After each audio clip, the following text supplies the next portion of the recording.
Welcome back everyone. Time to do another little late 2020 review of a phone that came out a little while ago, a little bit over a year ago, and we're gonna take a look at it and how it holds up, the Samsung Galaxy S10 Plus. I've been doing so many of these videos that I'm kind of forgetting the names of the phones that I'm actually reviewing right now, but last year when this phone came out, it wasn't the first time Samsung made a Plus version of the phone, but it was one of the first times in my opinion that I looked at the Plus version of that phone and I was like, you can realistically keep this phone for such a long amount of time just because of the amount of features that this specific phone holds. There's just no reason in my head for someone to go and upgrade this phone this year or maybe even next year just based off the raw features of this device. I mean, this thing is a killer phone for sure and I have so much respect for it without a doubt. Now, if you want to pick this phone up price tag wise, you can pick it up on Amazon for less than $500, which is an insane value in my opinion. It sounds like I'm like a spokesperson of this phone. I'm not even getting sponsored by Samsung or anything. They'll never sponsor me, but if you want to pick it up, links will be down in the description below. You can get it from there and help support the channel at the same time. Now, looking on the front of this phone, you can see we have a ginormous 6.4-inch dynamic AMOLED display. Now, it's big, but it's not like crazy big, something like the 12 Pro Max. It feels smaller. It is smaller than that, which is really nice. You have that curved edge design, and this phone is flawless when it comes down to the panel. The only thing that it's missing is, 120 Hz refresh rate, but considering this thing came out early 2019, I kind of will let that slide. It's not as big of a deal as it might be for some other people, but this is a really, really good panel on this phone. Now, on top of that, you have that fingerprint sensor in the display, but on top of that, you also have a dual camera setup on the front, which is another awesome thing about this. I mean, there's just so many little things about this panel that I love, and there's just such little bezel around it too that really just makes this phone look completely timeless, and I actually did like the dual camera setup on the front for sure. Now, on the bottom, you have that USB Type-C port, as well as a headphone jack on this device too, so that's really awesome. And on the back, you have that standard glass back. It doesn't have, a frosted back that I kind of wanted to have on this device, but I think it's totally okay. It's not really that big of a deal. You also have IP certification on this phone. You have wireless charging, reverse wireless charging, as well as that micro SD card slot support as well. So you can actually go and expand the storage of this device too, which in turn will get you more storage, which I think is an awesome thing about this. I mean, and this is really one of the reasons why I love Android so much, especially these Samsungs, because they still retain that micro SD card slot. Now, on top of those things, we do have that triple camera setup, which I'll go ahead and talk about. You have a 12 megapixel wide angle lens, 12 megapixel telephoto lens, then that 16 megapixel ultra wide sensor. Now, you have the ability of shooting 4K at 60, which that in and of itself is perfectly fine. I'm not really sitting here saying 4K at 60 is old, but I will tell you the next generation of these phones, which was the Galaxy S20, S20 Plus, can do 8K, and that has kind of become the craziest thing. I think 4K at 60 is getting kind of old now. I still shoot all my videos at 1080p. I don't plan on switching to 4K anytime soon, but still 4K at 60 is crazy good for a lot of people, especially for a phone that came out early 2019. But on top of that, the features of this device, especially the features that came with One UI 2.5, it really did improve just how good of a phone camera this was at that time and especially now. Now, with the Galaxy S10 Plus, not only are you getting a lot more capability, not only are you getting a lot of capability just in general with this device, you're also getting an insane amount of just capability. I mean, I took a lot of photos of this thing outdoors, indoors, anything I really did with this camera, even the Galaxy S10 camera was perfectly fine, and I think it still completely holds up for sure. If you're somebody who's trying to take a bunch of videos or photos, you're going to be good. And the fact that this thing costs less than $500 and is over a, year-old device, almost 2-year-old device, it's actually held up really well on the camera standpoint. On top of that, you did have a dual camera setup on the front, a 10 megapixel wide angle lens, and another 8 megapixel wide angle lens. I don't really know what the deal with that other 8 megapixel sensor was. I thought it would be an ultra wide or something. It was a depth sensor, so I guess, for the bokeh shots or something. I don't know, something like that. But you do have the ability of doing the 4K at 60 on the front as well. So definitely when it comes down to all of that, I'll give the camera setups a thumbs up for sure. I mean, this is a really, really good camera setup without a doubt, 100%.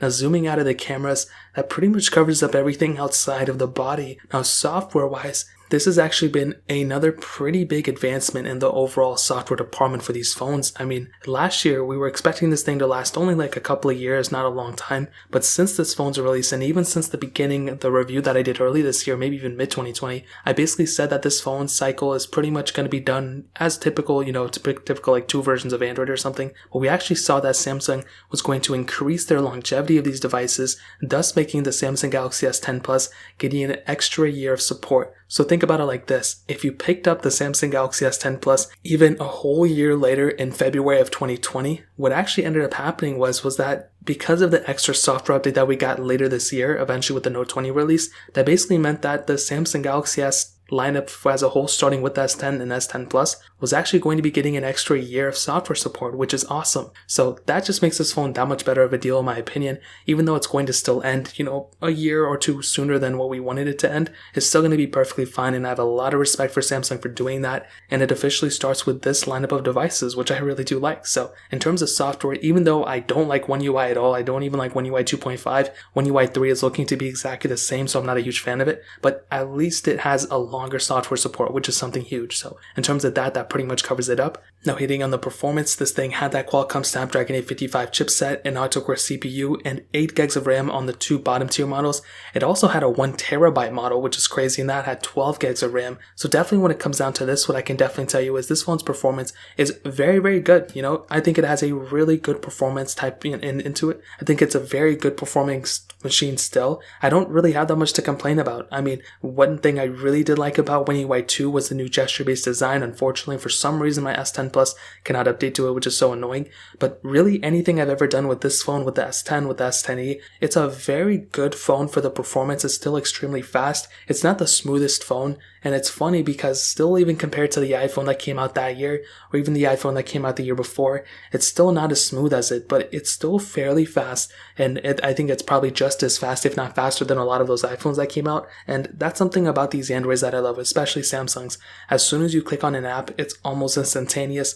Games play at really good frame rates. I very rarely ever get glitches in games or anything. It's just when I'm maneuvering through the UI, when I open up a game or open up any app, it does get a little glitchy, and I hate that so much. They've never seemed to fix it. I think with One UI 3, it's looking like it's a little bit smoother, or maybe it was my Pixel 5, I don't remember, but either or, hopefully they fix it. I mean, that's one of the more annoying things. Apple has it down pat, but everything else about this phone's performance has been great. Racing games, Real Racing 3, I gotta play it, and of course that handled it perfectly fine, and I don't really have too many complaints about it. Is it perfect? Absolutely not. In phones like the Galaxy S20, S20 Plus, and all those ones are so much faster. Even like the 11 Pro Max and 12 Pro Max are probably faster, but still, it's a very, very good performing phone for sure, and I have very, very little to complain about this specific device and the performance standpoint. So in terms of performance, that pretty much covers it up. Now ending it off with the battery life, this thing had a 4100 mAh battery, and my voice just changed, I don't know why. And what I can tell you is that in terms of the battery life, I mean, one really good thing about this is that it does have wireless charging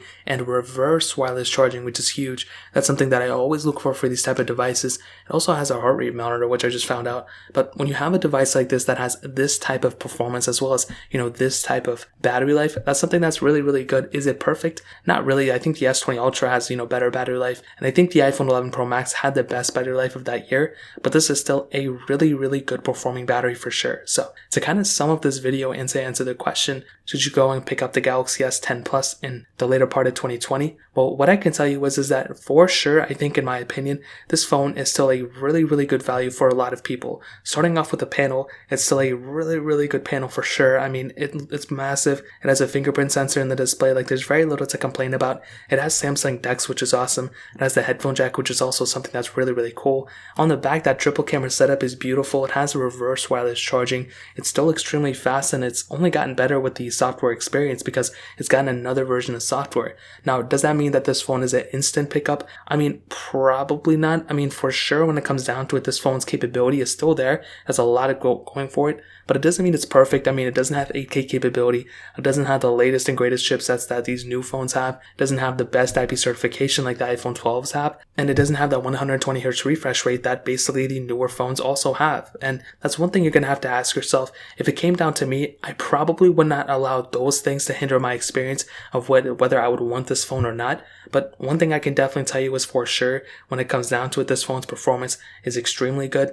The screen is great, and like I said before, there's just very, very, very little to complain about at the end of the day. So that really pretty much covers it up for the most part. If you guys have any other questions or anything, let me know in the comment section below. Hit the like button, that would mean so much, but definitely hit that subscribe button. Every single subscriber that we get really does count, so it means so much for you guys to hit that. Also, check out the other links down in the description as well. My Twitter, my Instagram, my other channels. More importantly than everything else, I love every single one of you guys. Hopefully I'll catch you guys in the next video. Peace out till then.